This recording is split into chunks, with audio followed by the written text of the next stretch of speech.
I'm not matching up. Yeah. Hello, everybody. Hey Hope all guys. is well. You are a little bit on delay because it's pixelating a little bit. Hmm. How y'all doing? Welcome, everybody to Maximize Monday. I forgot it was Monday, uh, and so I'm glad something clicked that said we were going live today. But we're so glad that you all have joined us this afternoon. Excuse me.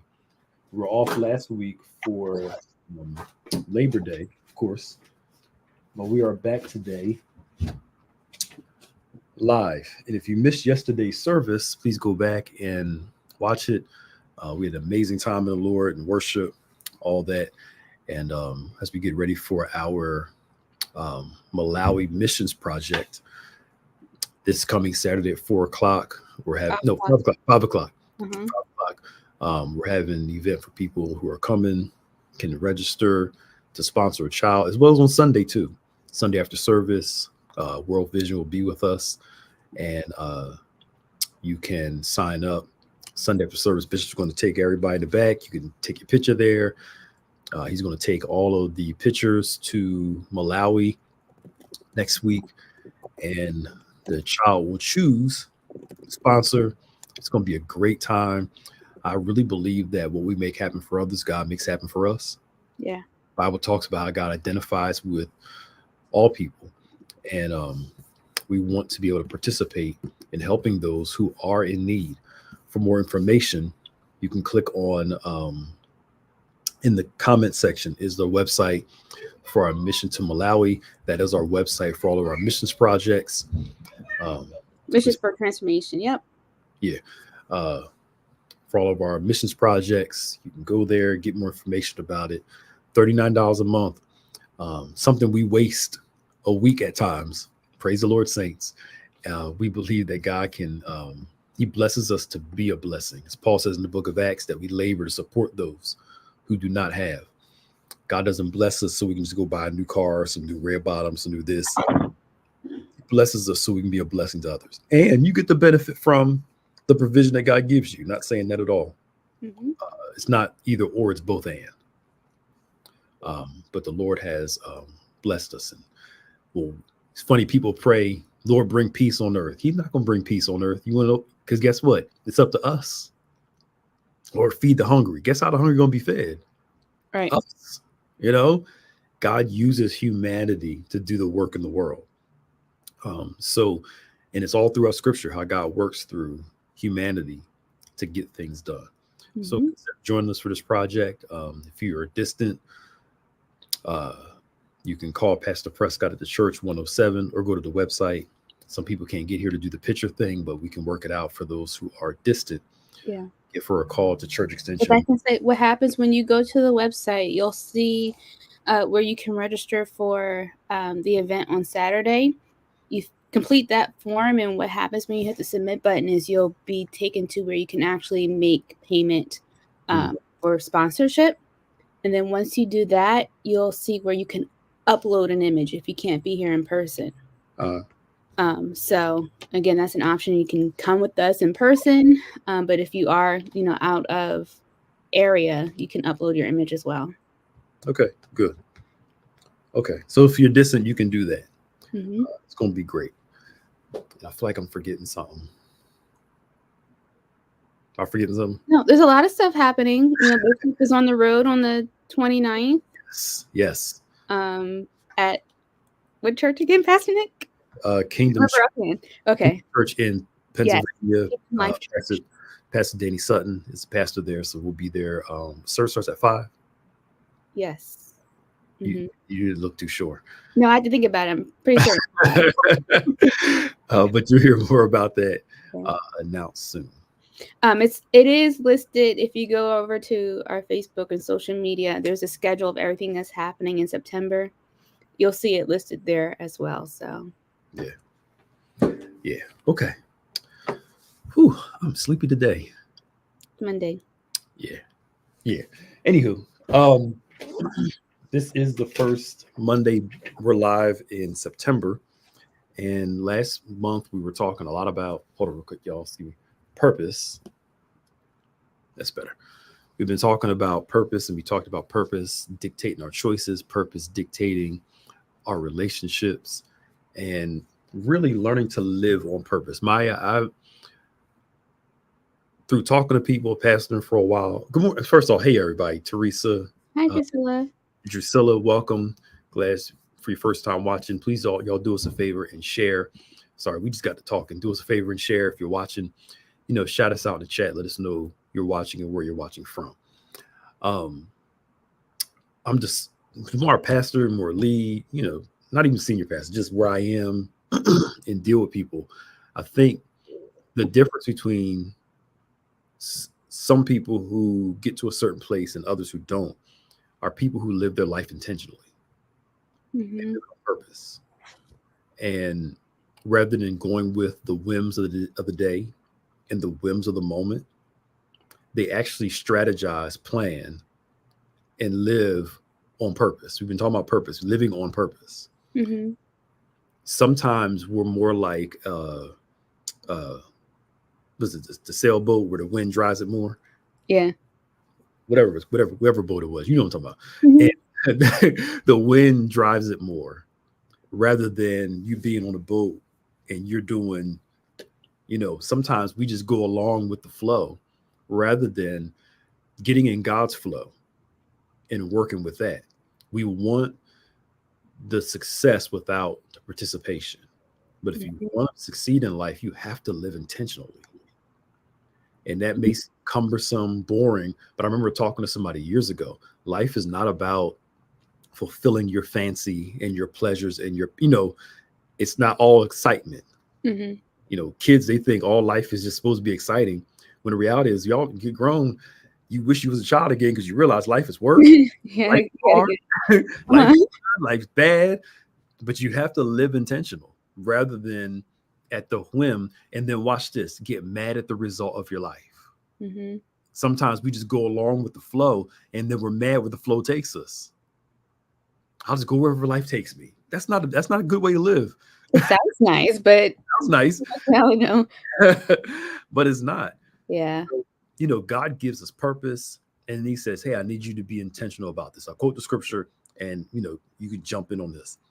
I was teaching the teens yesterday about um, Ephesians 2:10, how we are God's workmanship, we're God's poem, we're God's story. We have a hand in the story of our lives. And what do we want to be known as? And Philippians 2 tells us that God gives us the will and the desire to do His good pleasure. Mm-hmm. So He gives us the ability and the passion to do His good pleasure, but we have to make a decision to get in there. Mm-hmm. It's intentional, you know. It's purposed. Do we schedule our days out? Do we know tomorrow what we're going to do today? Mm-hmm. The end of the week. Again, life on purpose. Mm-hmm.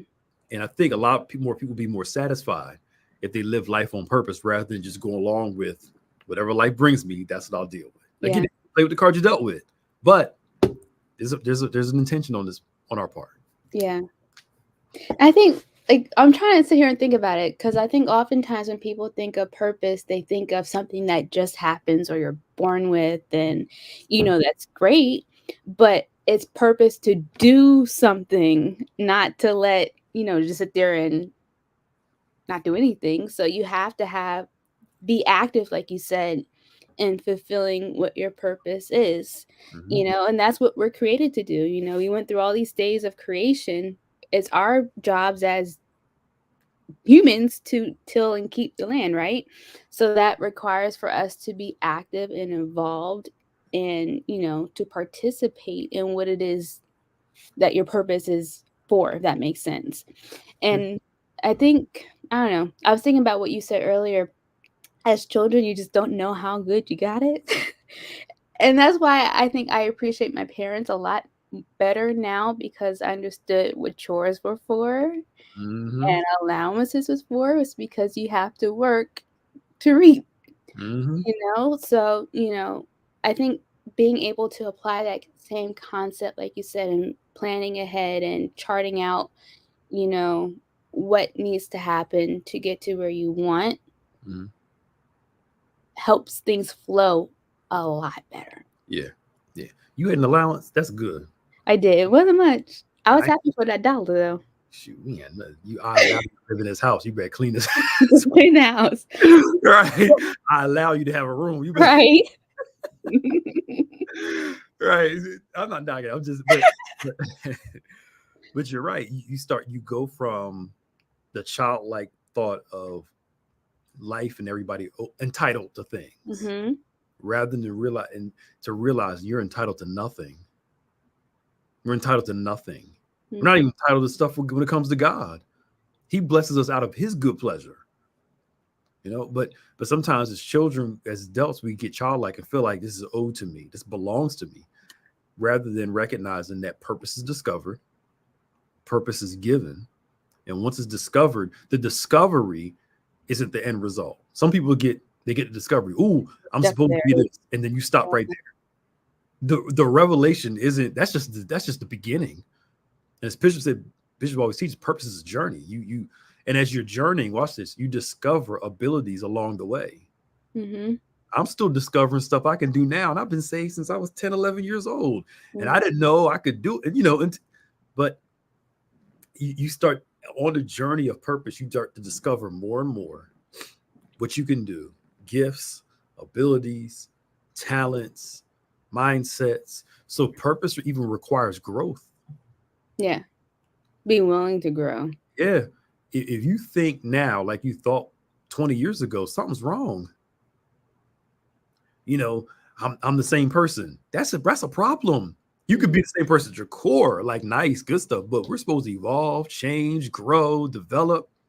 But it's a journey. It's a journey of constant discovery of who God is and who you are. Mm-hmm. Abilities, we all had a plan. Like you talk about how you're going to be in medicine and all of a sudden you're complete opposite doing social media, pictures.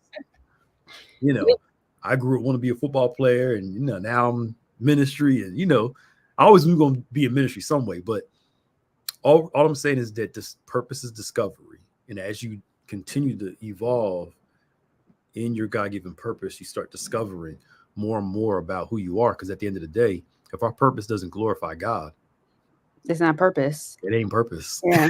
it's an aspiration. Mm-hmm. Yeah. And too, like how I guess what I'm trying to say is that I feel like we let our fear hold us back from a lot of things. That if we're not pushed into it, we're not put in a position to discover or to fully embrace what our purpose may be. Mm-hmm. Because we're so locked up by fear, right? Mm-hmm. Some, like, for example, the things that I'm doing now, church and engage and all that sort of stuff, what I'm doing right now, I am the behind the scenes person. Mm-hmm. Okay. But because I was able to push through my fear, I'm able to do this stuff. And I love it. Yeah. I love it. I think let's look at fear. I'm glad you brought that up. Hey, Marilyn. What's up, Kife? Hey, Claire. Yes. I think we don't consider that our fear is actually an indication of something else better. Mm-hmm. We're oftentimes afraid of it because we've never done it. Mm-hmm. We don't think we can do it. But when the reality is sometimes your fear is an indicator of what you can do. Not all the time, but it is an indicator at times. Yeah. That thing you need to do, you're often afraid to do. That's why you don't do it. Mm-hmm. And it's part purpose because it's always on your mind. It's on your thoughts. You keep telling you, I got to do this. I got it. That is it's a sign. It's telling you something.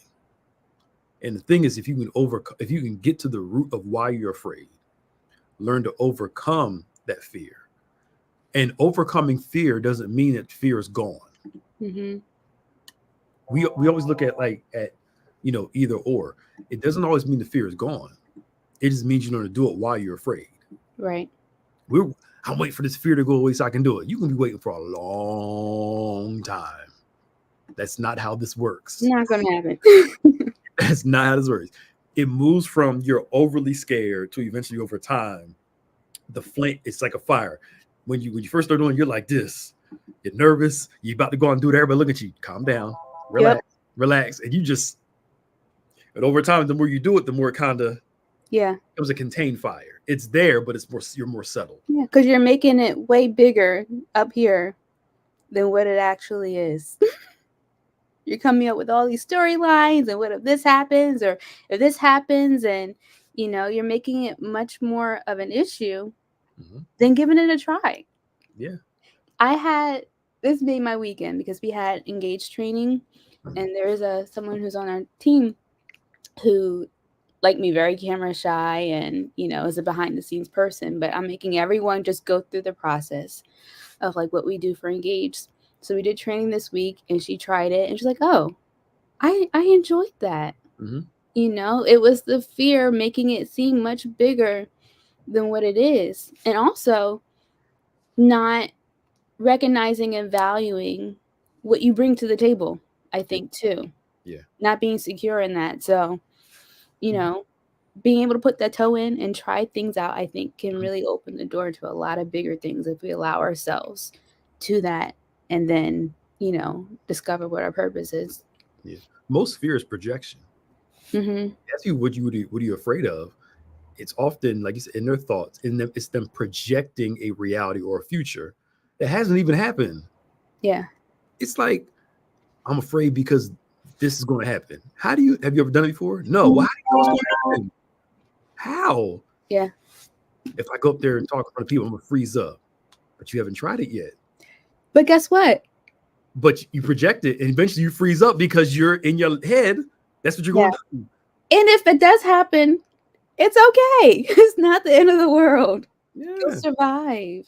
Yeah. There's some people that the fear of public speaking is greater than the fear of death. They're more afraid of talking. Now, everybody's not going to be a public speaker. I'm not sitting here saying that at all. Please hear me out. Some people, they're made for strictly behind the scenes, and they're fine with that. Some people aren't. But it would just amaze me how some people are more afraid of talking in front of people than death itself. But it just shows you again how illogical most of our fears are. Yeah. You see a spider in the room, and instead of you just finding something to kill it, you run around the house like a tiger's in your room. Again, you don't have to like spiders. Fix your face. You don't have to like spiders. You don't have to like them, right? But at the same time, why are you afraid of something that you can just grab a can, spray it, and kill it? He's running away while But it is not like it's a tarantula. It could be a daddy long leg. It's harmless. But again, do we overreact to the most illogical things because of our projection? That's why after it's over, it's like, I didn't really need to be that nervous about you. We all done something while we were scared. And as soon as we did it, we're like, wow, I actually did it. And you're like, I didn't need to be that nervous. I was tripping. We've all done it. I was overreacting. Once you do it, you realize, okay, I can do this. The whole what helps overcome fears is experience. The more you do it, the better you get at it, and the less afraid you are. Again, I didn't say it always goes away, but it becomes less because why?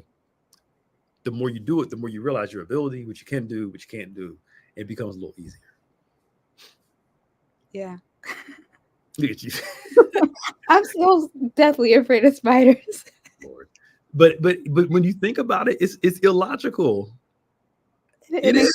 When you think about it makes no sense at all. It's like, I get, we all have illogical fears that when you think about it, really, again, don't make no sense. It's all projection in our thoughts. And that projection has us living in a reality that isn't actual reality itself. And we're living in our brains, living in our heads, rather than living in what's really going on. That's why we talked about it, I think it was earlier this year, last year.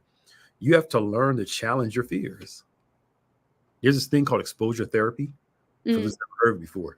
What they do is they put you in a room with the thing you're afraid of. Yeah. It's a controlled environment, so it can't hurt you. So say you're afraid of snakes. They put the snake on one side of the room, you're on the other side of the room. Controlled environment. They got people in there, whatever. But the sight of the snake will cause the person to panic, even though the snake is nowhere near them. The premise of the exposure therapy is the more they keep exposing you to the thing you're afraid of until you get used to it being there. Then you learn to, guess what? Stop being so afraid of it. And over time, they start bringing you closer together. Mm-hmm. A controlled environment. So eventually, you started all in one side of the room. Now you're closer and you're not panicking as much because why? You've been exposed. Some of us, our issue is just a lack of exposure. Yeah. The more you expose yourself, the easier it becomes. Mm-hmm. But you got to get out there and do it, though. That's a key point. That's a key point. Or have people in your corner who will support you through it. That can be important too. Yeah. Over time, you're right, Kevin. You get desensitized to it. There are some things we need to remain sensitive to, and some things that are just completely logical that we got to just work through. Like it's all in our heads, and I think for some of we spend too much time in our own thoughts. Mm-hmm. It's like you got to tell yourself, get out of your thoughts.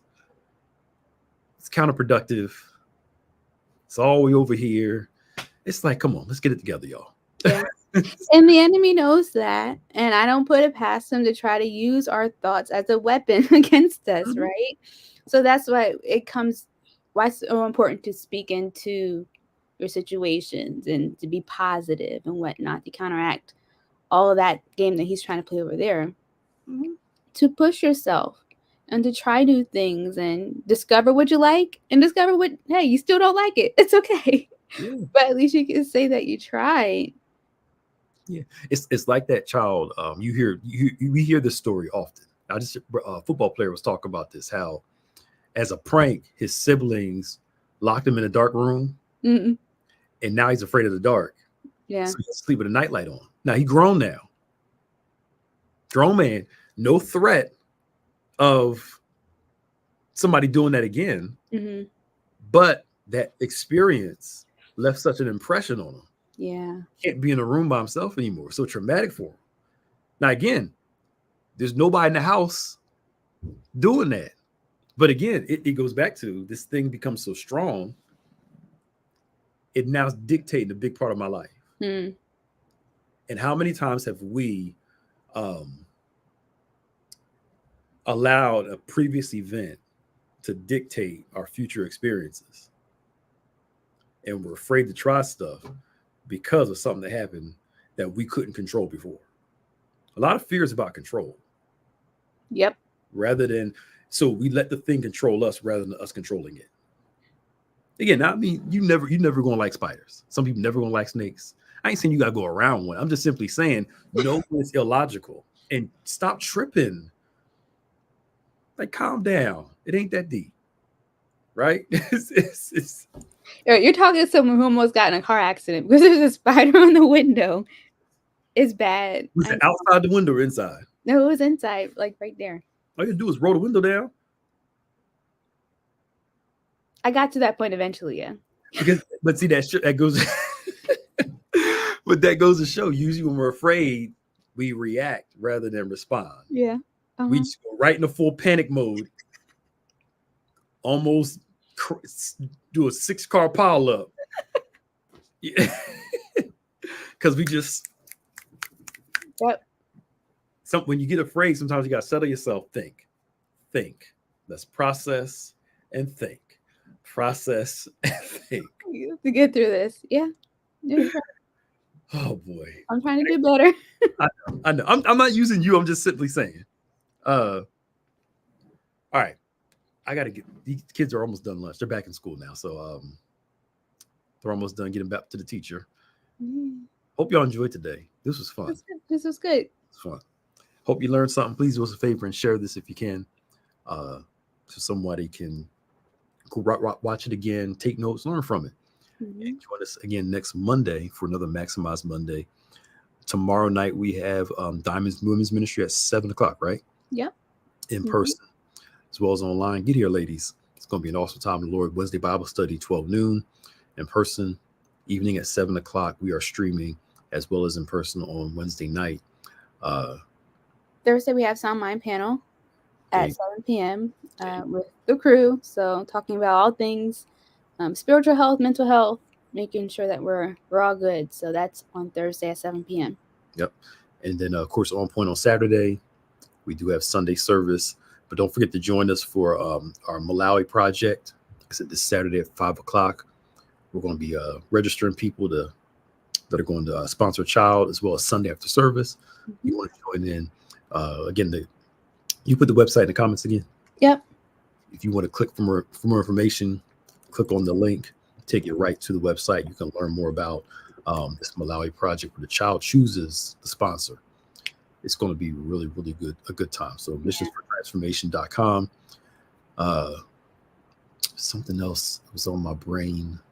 It was gone. It was there. Oh, our Abundant Harvest Bible Institute starting up soon. Yes. You register for classes. You can go to our website. Hey, Keisha, go to our website. Go to Bethany.com. Click on the HBI, and we will get you registered for class. All right. If all hearts and minds are clear, we appreciate y'all for coming on. God bless you. God keep you. See you later. Bye, y'all.